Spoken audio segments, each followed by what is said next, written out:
The salon was empty. The lights were off, and Maya Santos sat alone in her styling chair, staring at her phone as the messages poured in. "You lied to me. I trusted you. How could you do this?" Her hands were shaking, not from fear, from the slow, sickening realization that she had destroyed everything she had built. And the accusation they kept repeating was one she never thought would be attached to her name. Everything people believed about her, everything she had worked for, and the worst part, she never meant for any of it to happen. Maya Santos wasn't just good at her job. She was exceptional. By the time she turned 28, she had built something most hairstylists only dream of. A loyal client base, a waiting list that stretched for months, and a reputation that made people drive across town just to sit in her chair. Her salon, Bloom and Shine, wasn't fancy. It was a small storefront tucked between a coffee shop and a vintage bookstore in a neighborhood that still felt home. The walls were painted soft lavender. The mirrors were framed in reclaimed wood. And every client who walked through the door felt like they were stepping into a friend's living room. Maya had a gift, not just for cutting hair, but for making people feel seen. She remembered names. She remembered stories. She remembered the woman who was nervous about her first job interview, the teenager who wanted to feel confident before prom, the mother who hadn't done anything for herself in years, and she made them beautiful. But more than that, she made them feel like they mattered. If you've ever had someone in your life who just got you, someone who made you feel like you could trust them with anything, stay with me. Because this story is about what happens when that trust starts to crack. Maya's success didn't come from luck. It came from years of hard work, late nights, and a relentless belief that if she just kept her head down and did great work, everything else would follow. And for a while, it did. She saved enough to open her own place. She hired 2 assistants. She even started offering free cuts to women leaving domestic violence shelters, something she never advertised, but that quietly spread through the community. People loved her. Somewhere along the way, the pressure started to build. The rent on the salon increased. Her assistants needed raises. The equipment started breaking down. And Maya, who had always been so careful with money, started to feel the weight of it all pressing down on her shoulders. She didn't talk about it. She smiled through every appointment, kept her energy bright, and told herself it was just a rough patch. But late at night, when the salon was closed and the numbers stared back at her from her laptop screen, she felt something she hadn't felt in years: fear. It started small. So small, in fact, that Maya barely noticed it happening. One afternoon, a regular client named Denise came in for her usual highlights. Denise was a real estate agent, always polished, always in a hurry. She trusted Maya completely. She didn't even ask what products were being used anymore. She just sat down, scrolled through her phone, and let Maya work her magic. Maya mixed the color like she always did, but this time she hesitated. The high-end lightener she normally used was running low. She'd have ordered more, and that meant another expense she wasn't ready for. Sitting on the shelf behind her was a cheaper alternative. Not bad exactly, just not as gentle, not as reliable. She told herself it was fine. Denise's hair was healthy. It could handle it. And honestly, Denise probably wouldn't even notice the difference. So Maya used the cheaper product, and Denise's hair looked great. She tipped well, hugged Maya on the way out, and scheduled her next appointment for 6 weeks later. Maya felt a tiny flicker of relief. See, it was fine. No harm done. But here's the thing about small compromises. They don't feel dangerous in the moment. They feel practical, necessary, even. And that's exactly how they slip past your defenses. A few weeks later, it happened again. A bride-to-be named Alicia came in for a trial run before her wedding. She wanted the works, cut, color, extensions, the whole experience. It was a big-ticket appointment, the kind that kept the lights on. But halfway through the color process, Maya realized she didn't have enough of the premium toner Alicia had requested.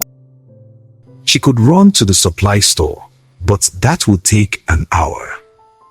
Alicia had another appointment after this. There wasn't time, so Maya made a choice. She mixed the premium toner with a drugstore brand to stretch it, just enough to get the job done. Alicia would never know, and Alicia left glowing, posting photos on Instagram with captions about how Maya was a miracle worker and tagging the salon in every shot. Maya should have felt proud. Instead, she felt nothing. Or maybe she felt something worse than nothing. A quiet, nagging sensation that she had crossed a line she couldn't quite. But business was good. The bills were getting paid. And Maya told herself that's what mattered. It's strange how quickly just this once becomes just one more time. Within a few months, Maya had developed a system. She kept 2 sets of products, the high-end brands she advertised and the cheaper alternatives she actually used. She'd owed clients the expensive bottles, let them see the labels, build trust. Then, when they weren't looking, she'd switch them out. She told herself it wasn't really lying. The results were still good. The clients were still happy. And she was saving enough money to keep the business afloat. But deep down, she knew that Denise's hair had started thinning a little. She knew that Alicia's color had faded faster than it should have. She knew that the trust her clients gave her was built on a version of Maya that no longer existed. Around that time, something else started happening. A few clients began asking questions.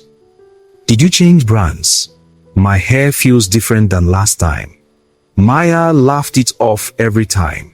She blamed weather, hormones, stress, hard water. And each time she did, she felt a tightness in her chest, not because she was caught, but because she knew how close she was getting. She told herself it was just curiosity. But deep down, she understood something had started ticking. Don't skip this part. This is where everything shifts. One afternoon, a long-time client cancelled without explanation. Then another. No complaints. No confrontation. Just empty slots on the schedule where familiar names used to be. Maya told herself it was coincidence, but she started double-checking her booking app more often than she wanted to admit. One day, a new client walked in. Her name was Vanessa, and she looked exhausted, not just tired, worn down. Like life had been chipping away at her for years, and she was barely holding on. She sat in Maya's chair and said very quietly, "I just want to feel like myself again." Maya's heart ached. She knew that feeling. She'd seen it in so many women who came through her door, and she wanted to help. Vanessa asked for a full transformation, color, cut, styling. She'd been saving up for more. Maya smiled and promised her she'd leave feeling brand new. But when it came time to mix the color, Maya made the same choice she'd been making for months. She used the cheaper dye, the knockoff toner, the shortcut. And at first, everything seemed fine. Vanessa loved her hair. She cried when she saw herself in the mirror. She hugged Maya and said, "You have no idea what this means to me." Maya hugged her back and said, "I'm so glad I could help." But 2 weeks later, Vanessa called. Her hair was breaking, falling out in clumps. The color had turned brassy and uneven, and no amount of conditioning was fixing it. She was panicking. Maya's stomach dropped. She told Vanessa to come in immediately, that she'd fix it for free, that it must have been a bad reaction to something. But when Vanessa sat back in that chair, looking at Maya with confusion and hurt in her eyes, something inside Maya cracked. Because Vanessa still trusted her, even as her hair fell apart, she believed Maya would make it right. And that trust felt like a weight Maya could barely carry. Maya did everything she could to fix Vanessa's hair. She used the real products this time, the expensive ones, the ones she should have used from the start. But some damage can't be undone. Vanessa's hair improved, but it wasn't the same. And more than that, the spark in her eyes had dimmed. She was polite, grateful even, but the ease between them was gone. When Vanessa left, she didn't book another appointment. Maya told herself it was fine. One client. It happened. People move on.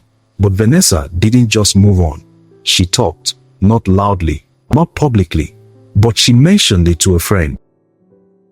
That friend mentioned it to another, and slowly, quietly, the whispers started. Have you noticed your color fading faster? My hair feels different lately. I don't know, something just seems off. And then, one of Maya's longtime clients, a woman named Grace, decided to do something Maya never expected. She took a strand of her hair to a lab. Grace had been seeing Maya for 5 years. She was a chemistry teacher, curious by nature, and when her hair started behaving strangely, she wanted to know why. The lab results came back clear. The products used on her hair didn't match the premium brands Maya claimed to use. Grace didn't confront Maya right away. She sat with the information for a few days, trying to make sense of it, trying to give Maya the benefit of the doubt. But the more she thought about it, the angrier she became, not just because of the lie, but because of what the lie represented. Grace had trusted Maya with something personal, something vulnerable, and Maya had taken that trust and treated it like it didn't matter. So Grace posted about it, not in a cruel way, not in a vengeful rant, just a simple honest post in a local Facebook group.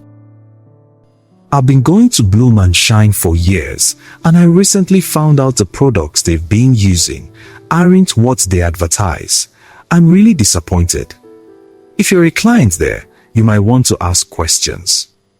If this story is touching you, please subscribe and like the video. Because what happens next is something Maya never saw coming. The post spread faster than Maya could have imagined. Within hours, the comment section exploded.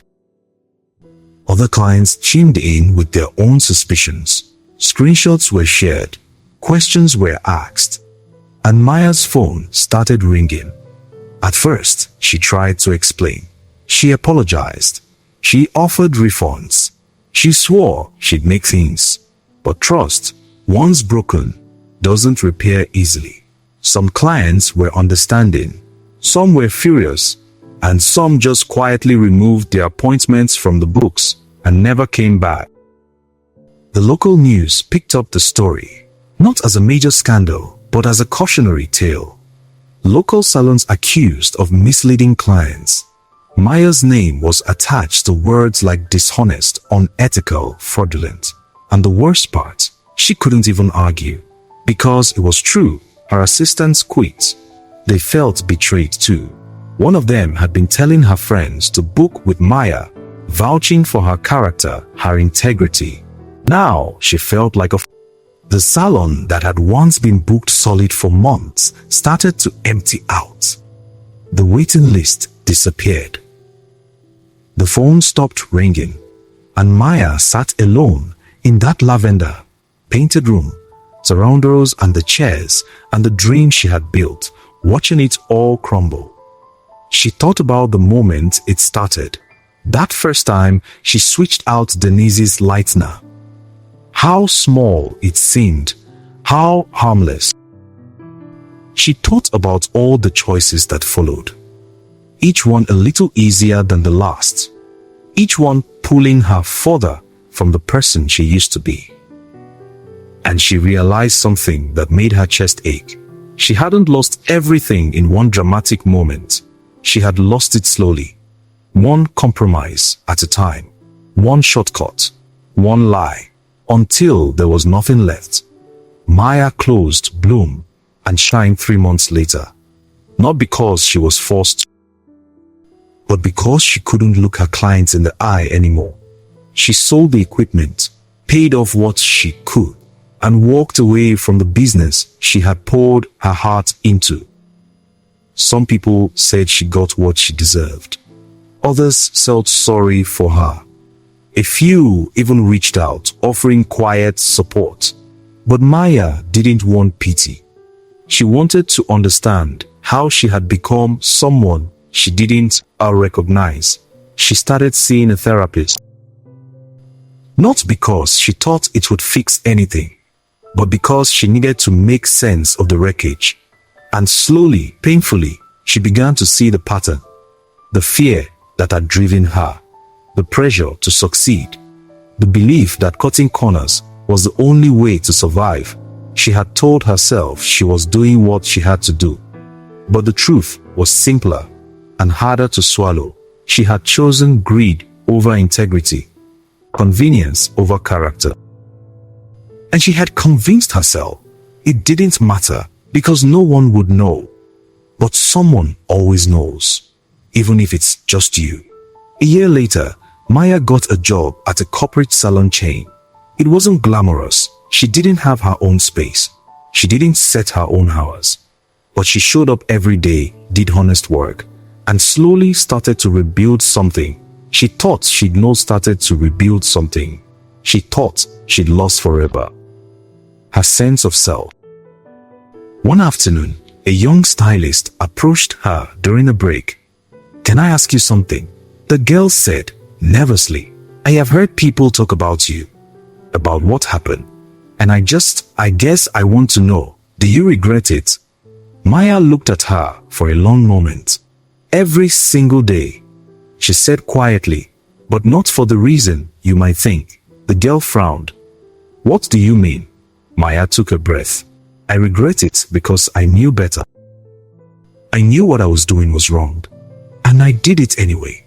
Not because I was evil, not because I wanted to hurt anyone, but because I was scared. And I thought I could get away with it." She paused. The thing about small lies is they don't feel like lies. They feel like survival, like strategy, like the smart choice. And by the time you realize what you've become, it's too late to go back. The girl nodded slowly, taking it in. "Sazo, what do you do now?" she asked. Maya smiled, a sad but genuine smile. "I do the work. I show up. I tell the truth. Even when it's hard, especially when it's hard, because trust isn't something you earn once. It's something you protect every single day." Maya never reopened her own salon. Some dreams, once broken, can't be put back together the same way. But she didn't disappear either.